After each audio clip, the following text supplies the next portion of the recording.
Ladies and gentlemen,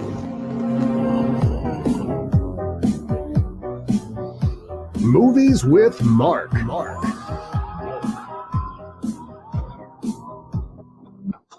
not dance to that. I don't know. It's kind of fun. Chair dancing. That's the only dancing I do anymore. Me too. So, we want to have and have not? Oh, yes, to have and have not. Once again, shall I refer to you as class? Yes. Yes. All right, class, to have and have not. What's the title mean? Anybody have any answers to that question?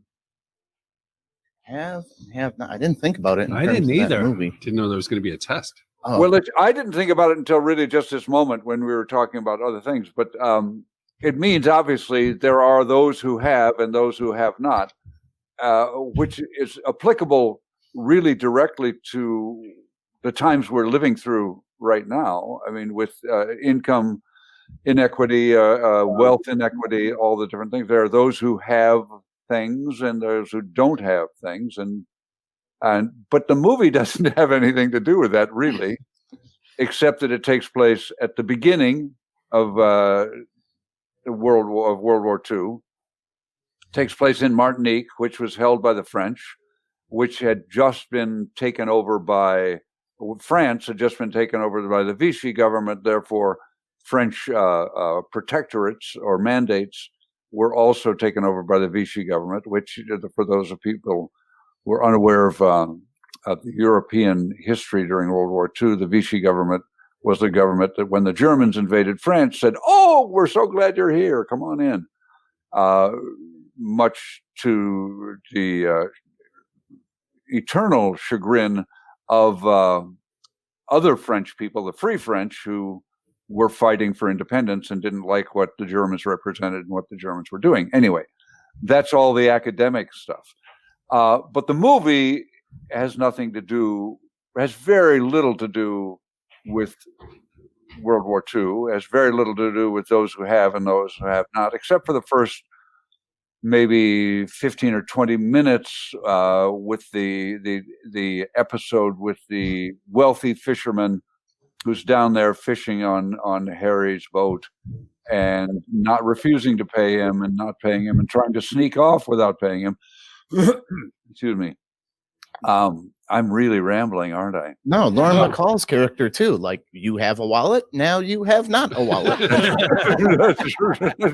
There, see, there's the title right there. Exactly.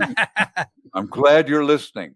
But what the movie, I told you last week or last time we were together, I'll tell the story again about the legend of how this movie came about. And it turns out I was wrong. I said it was a hunting trip. Apparently it was a fishing trip. And there are those who say Faulkner was there, those who say it was just Hemingway and Hawks. But Hawks was bragging about how he could make a movie, a successful movie, out of any book written, the worst book that Hemingway ever wrote. And Hemingway said, you can't make a book out of To Have and Have Not. Nobody could. It didn't sell very well. People didn't like it. And if you get a chance to read it, I would, because you understand what Hemingway is talking about. It's Hemingway's prose, but it's really a brutal book from the soul's point of view, from Hemingway's soul's point of view. I mean, the lead character, Harry Morgan, is really what we would ordinarily think of as a despicable human being, but he does what he has to do because he is one of the have-nots, and he does what most have-nots do when they have not. They find somebody who has less, and they turn them into the other, and so he's very brutal, racist to some Chinese characters in the book. None of that exists in the movie, because the movie is a movie. It's for fun. It's for entertainment. So what we get when we watch this movie is Humphrey Bogart, who was a big star at the time, and Lauren Bacall, who was a 19-year-old model in New York, who Hawks had seen on a magazine cover, I think, and really liked, and he referred to his wife as Slim always.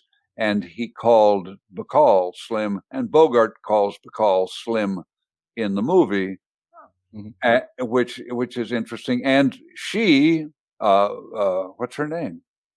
I can't remember her real name. I think of her as Slim. Slim Bacall, the Bacall character. The Bogart character's real name is Harry Morgan, as you know, having watched it. But Bacall calls him Steve all the time. Marie Slim Browning was her name. What? Marie Browning. That's right. Steve was Hawks's wife's nickname for him. So Hawks and his wife, Keith, called each other Slim and Steve. Bacall and Bogart call each other Slim and Steve. So what we end up with out of this movie that's turned into a World War II movie, a movie about World War II, about America and World War II, and where we will take our place in this global conflagration, turns into just not just, they literally were falling in love with each other as the movie was made. Didn't know each other before. Everybody was really skeptical about whether this 19-year-old woman could hold the center of the movie. She was smoking hot. She's pretty. It's got just some of the greatest lines and the sexiest, I guess. No, she had big "oh fuck me" eyes that whole movie. She was very flirtatious. Yeah. Oh, constantly.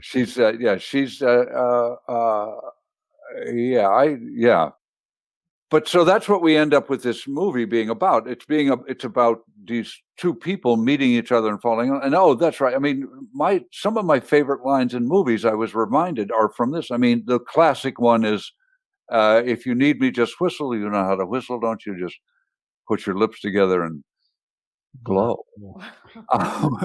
But my other favorite one is when Bogart is holding, when the wife of the Free French representative, who he's just patched up, faints because she sees blood, and Bogart carries her out of the room and is standing there with her, and Bacall comes in behind her, and she says, "What are you trying to do? Guess her weight?" I thought she was futzing with I thought she was just futzing with the chloroform too much. That's why she fainted.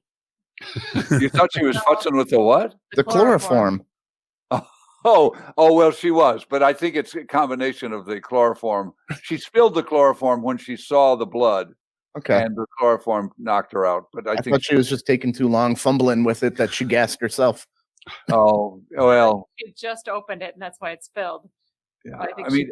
I think if you really want to do a character analysis, I would say that the better character analysis is that she faints from the sight of blood, because she's the wife of the representative of the Free French, who are fighting for their independence, fighting to the death for a cause. And so I think it's more interesting if she faints from the blood, because she's out in the midst of a war, and the blood upsets her and she faints rather than the chloroform. But yeah, she could faint from the chloroform. It's up to us to figure that out and argue it out. But other good lines. I mean, the whole. Have you ever been stung by a bee? By a dead bee? Dead bee. Yeah, they used that a couple of times. 3, 4, 5 times. Everybody. Right. I mean, that's the new criteria for me. I mean, every time I meet somebody new, I'm going to ask them, "Have you ever been stung by a dead bee?" And see what their response is. I like the line later on where Bogart's character says something about maybe when I learn how to whistle. Call back to her. Yes. Well, that's the wonderful thing about the script. I mean, it really does. It doesn't really concern itself with plot, which we saw last week or 2 weeks ago in The Big Sleep too. It doesn't concern itself with plot so much as it concerns itself with character and situation and language. Yeah. I mean, language is so important to this movie, as it was to The Big Sleep, and the way people use language to relate to each other, like the way Walter Brennan's character, who is just phenomenal, I think, in terms of character work. I mean, the walk that he does, that kind of, you see an entire alcoholic's DTs in that walk. Didn't he kind of had that quite a bit, like with the real McCoys? He kind of had that walk as well. He was older then, because I remembered him from there. And when I saw that he was a lot younger, and I was like, yeah, he's always had that kind of walk. Yeah, he hasn't really, because if you watch The Westerner with Gary Cooper, he doesn't have it. He's a little younger. Oh, he's not that much younger. No, this was made 44. I don't know when The Westerner was made, but it's not that much younger. But he hasn't. He uses it because he's always, Walter Brennan, from the beginning of his career, has been at least a 40-year-old man. And so he doesn't always have it. He puts it on. And the walk in The Real McCoys, there is a hitch in it. He probably, I don't know for sure, but he probably had, if he'd been alive now, he would have had a hip replaced. He probably had some arthritis in his hip or something like that, because he walked very much the way I did before I got my hip replaced in The Real McCoys. But this is much more, I mean, there are so many different hitches in his walk that it's him amplifying what, I mean, he may have had a bit of a limp or a bit of a hitch in his walk, but what he's doing as an actor, and what one does as an actor, is amplifies what you have of your own that works for the character. You find that place and you dial it up. And for a guy who can't go 10 minutes without needing a drink, 10 minutes awake, he can sleep for as long as he wants and doesn't need a drink when he sleeps. But he needs a drink. He needs a beer. Or the shakes get him. And the shakes hit him. And the shakes, that's what I mean by hitches in his walk. That walk is like those shakes just running through his whole body, because it's much more than a limp. It's really right. It's a whole body movement. I don't know. Yeah, it runs through his whole body. It's like an electrical current sort of zapping him in the Achilles heel, and it just runs all the way up his body. That's the withdrawal setting in. He needs a drink. He'll probably die if he went cold turkey. Well, speaking yes, of booze, the scene where she brings the bottle back to his room, where they go out to the bar. And right. So I saw the bottle. Was it just me, or was that another sexual metaphor in the movie? Because they kept saying, "Take the bottle back to your room." Oh, you don't want the bottle, and it was like this fight. It seemed like the sexual tension was mounting at that point. Oh yeah, okay, that's good. I don't know. Okay. Well, I think. Go ahead. No, you go ahead. No, and when Walter Brennan, when he stowed away on the boat, and then he's panicking, like, "What are you going to do?" He goes, "I didn't plan on having you here." It was like, yeah. It's not my job to take care of you. You're not even supposed to be here. But he always took care of him. He always looked out for him. Yeah. That's a great clue to Bogart's character, who doesn't want to have anything to do with the Free French, doesn't want anything to do with the war. All he wants to do is take people fishing, make a living. And yet he does always take care of Walter Brennan. I mean, it's just one of those great male relationships. It's not a father figure. He's not a father figure to him. He's just a friend. And friendship in those days in American movies between men, and I think Hawks is also exploring that notion of friendship between a man and a woman that can move beyond sex or move with sex into the beyond. But he's exploring constantly this notion of friendship, of what we do for each other, how we care for each other, without sentimentalizing it at all. It's just a fact. And you see it in Big Sleep, which we talked about 2 weeks ago, because Bogart's character Marlowe is really there throughout the whole movie because of his genuine affection for the general, but also because of his long-term relationship with Regan, who is the initial driver in The Big Sleep. And the driver in this is, I think, all the way through, the emotional driver in this film is that relationship between Bogart and Brennan, that then becomes and the relationship between Bogart and Bacall becomes that a manifestation of that relationship. I mean, that's a little.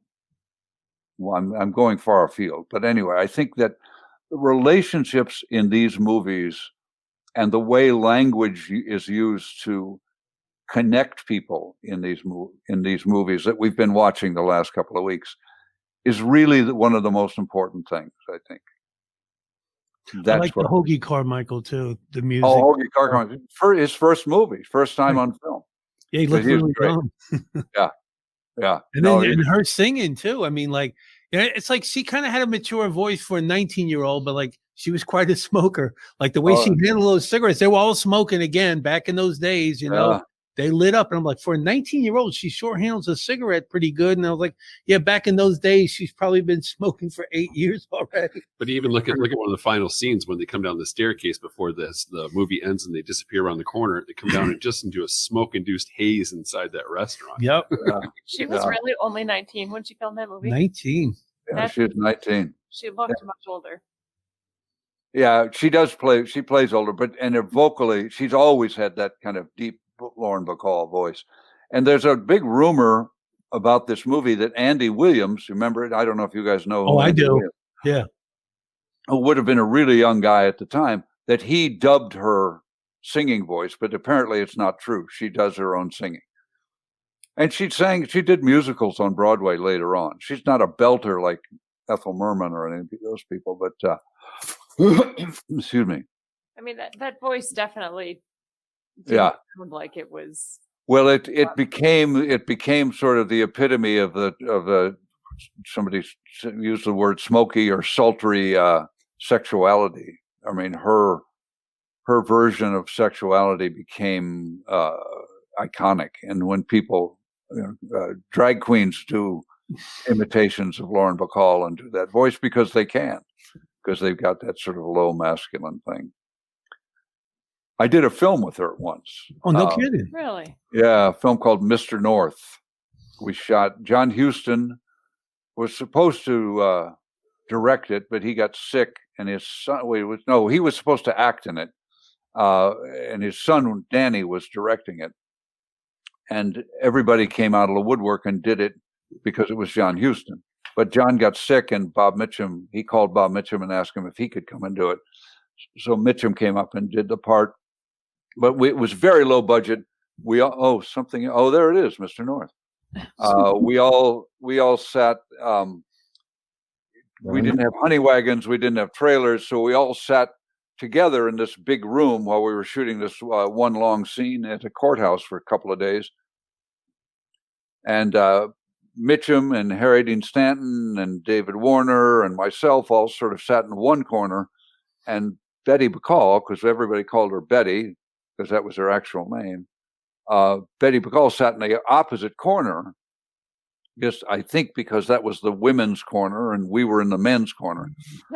And but she was I don't think she ever said hello to me. She talked right through me a couple of times. One time I remember she came over. We broke for lunch, and Mitchum and I and Stanton were still sitting there talking. And she came over and looked right through me at Mitchum and said, "Bob, we're going to have lunch with the producers." And Mitchum looked right at her without missing a beat and said, "I don't eat with producers." And she said, "All right." And she went on. So Mitchum was a man of the people. He ate with us. Nice. But anyway. But so that I had very little contact with her, but I always liked the fact that I was in the same room with Lauren Bacall and Bob Mitchum. And you're promoting her movies. You didn't hold a grudge. I think that's great. Oh yeah, no, I don't hold a grudge. No, she is wonderful. And all reports, Bogart and Bacall had a really grand and wonderful love relationship, and they were she was 19 and he was 30. They were separated by 20 years. I think he was 38 or 39. Wow. So they were 20 years separate, but she held them together and went right through cancer with him and right to the end. And it was apparently a very great relationship. But anyway, I pretty much said I really love this movie. I think it's great. Hawks said at one point in his life that all movies are essentially about the making of the movie. And it's an interesting way to look at the movies, because they are. I mean, Hollywood does kind of eat itself and live off of itself. And at least this movie isn't about really literally about making a movie, but the joy of watching this movie is the joy of watching this movie evolve as the relationships between the people evolve. And the script was evolving constantly too. Apparently, the first draft of it was written by Hemingway, according to what I read. And then Jules Furthman came in, who was a classic Hollywood screenwriter. And then Faulkner came in and sort of did a tidy up and a touch up. And there is some history where Faulkner's responsible for certain things. And Faulkner was supposedly the one that's watched this relationship between Bogart and Bacall begin to happen on set and started feeding into that. And Hawks fed into it. And they all, apparently, I can anyway envision a set where everybody sat around and watched this man that they all loved, because he was the kind of man that American men wanted to be in those days. And he's and to watch, and he was an older man, or he was their age or a little bit older, and then this young, lovely, wonderful woman who stood right in with him and stood right in with all of them. But they were all enjoyed watching these two people, the gravitational pull, that love. He probably did more damage than good, because now every old man thinks they got a shot at a 19-year-old gorgeous lady. Case in point. Yeah. Just gorgeous, smart. I mean, Yeah. All these old 50-year-old people thinking that they can just grab a hot 10, 19-year-olds. It's like the 80s all over again. Like, what? But, you've heard so much about Bogey and Bacall, and this is the beginning of it. Right. You get to view them getting together, meeting, and working together for the first time. I think that's interesting. Yeah, no, it's fascinating. And I really think that if you watch this movie, and you may have to watch it a couple of times with that in mind, you can actually see it sort of growing through the movie. I mean, they really go through lots of stages of a relationship. That first, the meet cute, the Hollywood meet cute, when they meet in the bar, I think, and the first encounter, and the fact that they spar with each other. They don't really, the whole ethos of the romantic comedy, where the two people appear to not get along with each other. Bringing Up Baby, Theodore Goes Wild, the More the Merrier, Joel McCrea and Jean Arthur, where they sort of spar with each other, verbally spar with each other. And underlying that, and part of the language of films in those days, was that when a man and a woman are doing that, that's where the chemistry is. You'll see it in Adam's Rib. It's a married couple. If you watch Adam's Rib or any of the Spencer Tracy, Katharine Hepburn movies, Woman of the Year. I'm blanking on some of the other titles, but they spar with each other. That's those sparks, those verbal sparks that go back and forth, evolve into a friendship first, I think, a respect for each other, for each other's verbal ability, and then ultimately for a love and. For whatever comes after love. What comes after love? A question for penetration. What? He said penetration. Something with a baby in a carriage. Yeah. I thought it was pancakes. That's the morning after. You thought what? Evolves in with the jealousy all of a sudden out of nowhere. She's jealous. Oh yeah, she didn't like that guy's wife. Yep. Yeah, I picked up that too. That was good. Yeah, she played it well. And doesn't he have a little moment of jealousy of her too? I don't know. I thought they traded back and forth on those moments where that's when you know that there's more going on than just she moves her hips well. She was much more visual about it if he did, but she was. Every scene, it seemed like anytime he talked, especially with the the other delegates and stuff like that, that she was very jealous of him talking to any woman. Yeah. Oh yeah, right. Yeah, she's always She didn't have much of a backstory. She was What? just a thief that got busted and then decided to cling on to this guy, and was in a couple days she was ready to leave the country with Move him. on. Yeah. Well, Trying to go yeah. home. That's what Shakespeare does that in Romeo and Juliet, which is sort of the guidepost for all young love, or for most love, for most of European civilization anyway. Love at first sight. Does it happen? I don't know. It's happened to me, but I've been drunk. Last week. 19-year-old again, huh? Well, when I was able to go to restaurants, it happened to me almost every day. If I went to a restaurant, I would fall madly in love with my server. But That's great. but I'm a shallow old man, so yeah. So yes. So what do you guys think of it? All right, we can go. I'll start. We'll go around the room. I'm gonna give this movie a 2.5. I didn't find it nearly as good as you did. I didn't like that there wasn't much backstory. The ending was completely anticlimactic. They had the worst German accent dude of all time in the history of cinema. Just a big fat Italian dude trying to impersonate a German, and they just force him at gunpoint. I don't think he's trying to impersonate a German. He's trying to impersonate a Frenchman. Oh my God! He was- That's how bad it was. He was French. Yes, he was Inspector. I thought it was German too. I thought it was. Okay, so if you want to know how bad, we couldn't tell if he was French or German. That's why they put a beret on him, because he's French. Ah, it's just a giveaway. The beret. Okay, and I Because just, Germans don't wear berets. no. Well, really, I thought Some that was do. German the whole time. Well, No. he's French. To each his own. Okay. Yeah, there was a lot of good parts to it, seeing the relationship develop, but it just didn't draw me in the way the last one did. I'm gonna give it a 2.5. 2.5. I'm surprised. Okay. Yeah. But and backstory, and where you get a lot of backstory from her. I mean, a lot of hints at it. She's coming from Rio. She's sort of drifting. She's a young girl who went out to try to find herself, and she ended up such a good thief. what?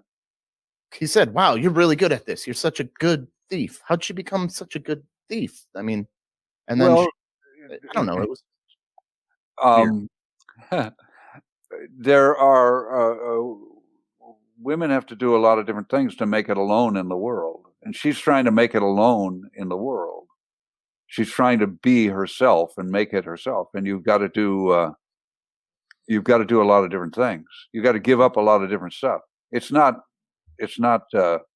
Father Knows Best out there, you know. I also watched this movie. Molly and I watched it separately, so she couldn't sit there and Oh, explain. she couldn't help you with the tough parts. We had a time crunch this week, so I watched it by myself, and then he watched it the next day while I was at work. Okay. Well, I, if you think it was 2.5, okay, but I think you should try, give it another chance when you're maybe in a better mood, or you're feeling better. Because it's really a lot of fun. With a lot of great language in it, good relationships. I didn't like the ending. I think that crushed it for me. I was on the fence, and it's just hold a gun and make the guy sign paper and do a telephone call, and that was. See, that was it. I'm in the same boat as Tom. I mean, I give it a 3 just on the backstory of the relationships that were outside of the movie. As far as the plot and actually anything physically happening in the movie, I thought it was relatively vacant. Thematically, I thought it was just, the setting and the character interaction was great, but I kept waiting and waiting and waiting for something to really happen. And you just hit on with I'm going to hold this guy at gunpoint and make him sign my harbor slip so I can get out of here. He's got to call down to the jail. That was like the climax. And it was a very minuscule part of the whole entire movie. But Lauren Bacall was fantastic. Humphrey Bogart was great. What about Walter Brennan? Didn't you love Walter Brennan? I kind of see a lot of myself in Walter Brennan. That's So do we. Can I have a drink, boss? It's like when I get to the studio. Hey, Tom, can I have a beer? I gotta get rid of the. Yeah, shit it before wasn't the a show. friendship, Mark. He was just in charge of the booze. So I mean, he was good too, but I'm gonna have like a steady 3, I think, for this one. Mark, I'm gonna tell you something. These youngsters don't know about character development, Mark, and they don't appreciate it. I hope he does watch it a second time. I'm gonna give it a 4 because I don't think it was as good as the last one, but I thought Brennan was great. And you have to understand the character development. These older movies are more about the character. It's not so much about whatever happens and the plots and things like that. The character development, you have to kind of look at that. So I give it a 4. And on my list, I'm going to watch Key Largo because that's going to be, whether we watch it or not, I want to watch that next for me. Yeah, it's a good one to watch, especially watching these 3: Big Sleep, Key Largo, To Have and Have Not that's a good trilogy to watch. I thought it was French versus German, not French versus French in the movie. So you what? You said there were 2 types of French people. I didn't know it was the French versus the French. I thought it was French versus Maybe it was the German. The German U-boat thing that he claimed he saw off the coast. Yeah, maybe that was the confusion. Right. The Germans were the ones that were running the Free French, not the Free French, the Vichy French. Mm-hmm. And the guy that you're talking about that you thought was German, I believe, I'll go back and see what his character's name is. But I believe he's the French representative of the Vichy government there in Martinique, and not a German. But you're right. I mean, at a gut level, the Germans were running the Vichy French. Okay. Molly? Because they were on the side of the. That's what I meant when the Germans invaded France in whenever it was, 1940, I think, or 39. There was a certain part of the French people that were very happy to see them. Okay. And threw up their arms. There's a great one of the great movies of all time called Les Enfants de Paradis, Children of Paradise. It's not about that at all, but the lead woman in it, a woman named Arlette, was one of the ones that said, "Oh, I'm so glad you're here," when the Germans came. And then the great legends, heroic legends of the French during World War II are the legends of the French resistance, because it was very strong, the Free French. And Charles de Gaulle led them from afar, from Algeria, I think is where I can't remember where he was, but he was out of France, had to be out of France, because the Vichy government ran France, most of it. And de Gaulle sort of was the man that they turned to. Anyway, there's a whole series of movies by Jean-Pierre Melville that you can watch about who was in the resistance, about the resistance. Army of Shadows, I think. There's a lot of good titles to read about the French resistance. They're great stories, and it was a kind of throughout the war, they maintained. They were a place for the English to touch base when the English had to, come in to try to do. English spies came in. They were a place for the Americans. They paved the road by keeping France on its toes. Anyway, all right, Molly. So, I think I was leaning towards doing a 4 on this one as well. I enjoy these movies. I love the chemistry between Bogart and Bacall. I love seeing the interaction and, just the character building. I love that. It didn't have as much for me in the story as the previous movie we watched. But the characters make up for it. But I can't give it a 5. But I enjoyed it. It made me laugh. There's something we should say too. I mean, I understand your reticence about it. Excuse me. Because it's just a movie. I think it's a really well-made movie, and it's really a great movie to watch to understand what movies, what the making of movies can be like. I mean, the things that can happen that can surprise you and change the direction of what you were planning to do. the Bogart and Bacall relationship. If Bogart and Bacall hadn't had this relationship, this real life relationship that began on this movie, the movie would have been a very different movie, and maybe not as good. It's so feeds off of Casablanca, which was, I think, 2 or 3 years earlier. I mean, the whole Bogart's position in it is the same, and and that's true to a degree in Key Largo, but mostly in this movie, it feeds off of Casablanca, feeds off of the relationship between Ilsa and Bogart and Rick in Casablanca, the same way this relationship feeds off of. I mean, this relationship feeds off of the Rick and Ilsa relationship, and it's just a movie. I mean, it's an excuse for people to get together. The story, the plot, the action is really just an excuse for these people to get together and have a good time and do what they do, and to play with language and play with each other, play games, sex games, seduction games, games of mystery and games of romance. And the reason we go to movies is to watch people play these games. Now we don't. We go to movies and we tend to watch things blow up, and cars go fast, and people do super extraordinary, superhuman things. But in the 40s, and it began to change after the war, people went to the movies to see people that they might actually have known living sort of exciting lives. Anyway, so I can understand your reticence, but I do suggest going back and looking at it again at some point. Okay. Yeah. What are you giving her? So that's it. So What are you giving it? oh, what am I giving? Oh, I give it a 5. I always give it a 5. I love You're it. right. I think it's great. I just have a really good time watching it. I mean, I get tickled by Walter Brennan, by the stuff he's doing, the work he's doing, the kind of character actor he is, the fact that he just can toss so much stuff in it, and he's so fluid.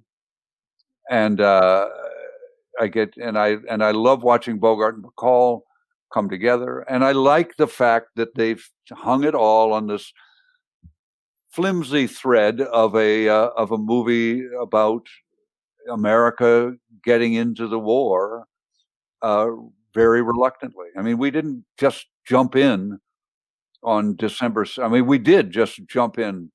Mhm. Well, no, we didn't just jump in on December 7th, 1941, when the Japanese dropped the bomb on Pearl Harbor. We were selling both sides. I think that's the stuff. Germans, if I'm not mistaken, from your movie. Yeah, Yes, that's right. Harbor. When the Germans bombed Pearl Harbor. That's right. That's right. Yeah. So we had been going back and forth about getting in, and Roosevelt was trying to find a way for a long time. The history of World War II and our involvement or non-involvement is fascinating. All right. So- What are we watching next week, Mark? Oh, well, next week, 2 weeks from now, we're going to watch a movie called Cactus Jack, a new movie, and we're going to talk about it with one of the star of the movie, Excellent. our Michael Gill. All right. All right. And I don't know if everybody who's listening can watch Cactus Jack or not. they're Yeah, we'll putting it put the up link. on Vimeo. Yep. We'll Or put the you link can- up on the Good. show. Or buying Good. them. So people can watch it, because I'm fascinated to see what people think about it. Yeah, you I can have get it for I have some very $4. strong opinions about it. Okay. All right. All right. Ladies and gentlemen,